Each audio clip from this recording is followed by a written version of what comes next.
Vision Group yegasse ku kibiina kitaba bannamateeka mu ggwanga ekya Lusate mu kuteeka olukung'aana lw'omulundi ogwokutaano bagenda okubangula bannamateeka sakuna abatuse kinomu okumanya engeri gye bayinza okukola bizinesi bafuna awulira namawanga amalala. Olukung'aana lugenda kubeera nga 25 omwezi guno nga lwakubeera ku Speak Resort e Munyonyo. Lugenda kweta bannamateeka ba wano n'okuva mu mawanga ag'enjawulo. President wa Lusate Fiona Wall agambye nti olukung'aana luno lugenda kwetamu n'abasuubuzi okumanya engeri amateeka gye gatambulamu kuba abamu bafuna okusobozebwa emirimu gyabwe nga tebamanyi mateeka. In this particular annual law conference, the theme is very, very special. It's going to be economic development. It will be lawyers and the business community and government and policy makers getting together, and the fourth estate, of course. Ategeeza nti kya kubayamba okukola emirimu gye bamanyi engeri amateeka bigatambulamu. Akulira ebyemirimu kibiina kino Moses Okwali nga agambye nti bamaze emyaka 2 nga tebasinga nga bannamateeka olw'embeera y'obulwadde bwa COVID-19.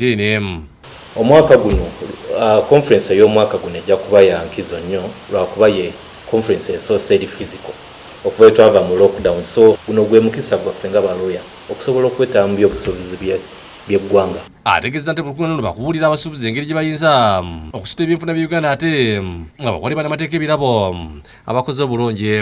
Kubeera ne ze tuyita annual law awards nga twaniriza bannaffe abadde abakoze obulungi.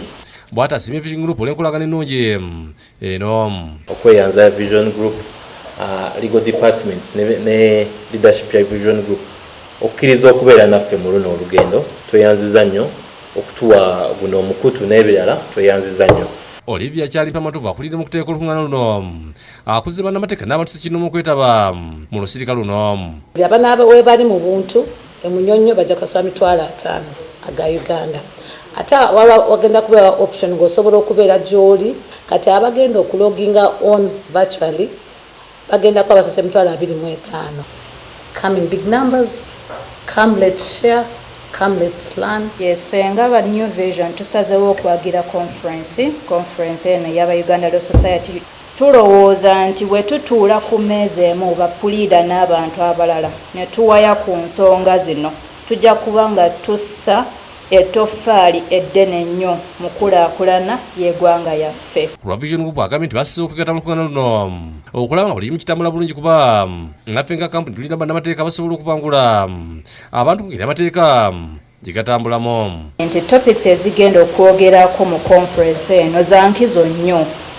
Conference eno egenda kukwatagana ku topics ez'obusuubuzi.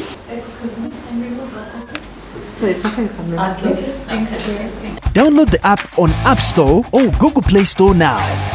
Vision Digital Experience, the future of media.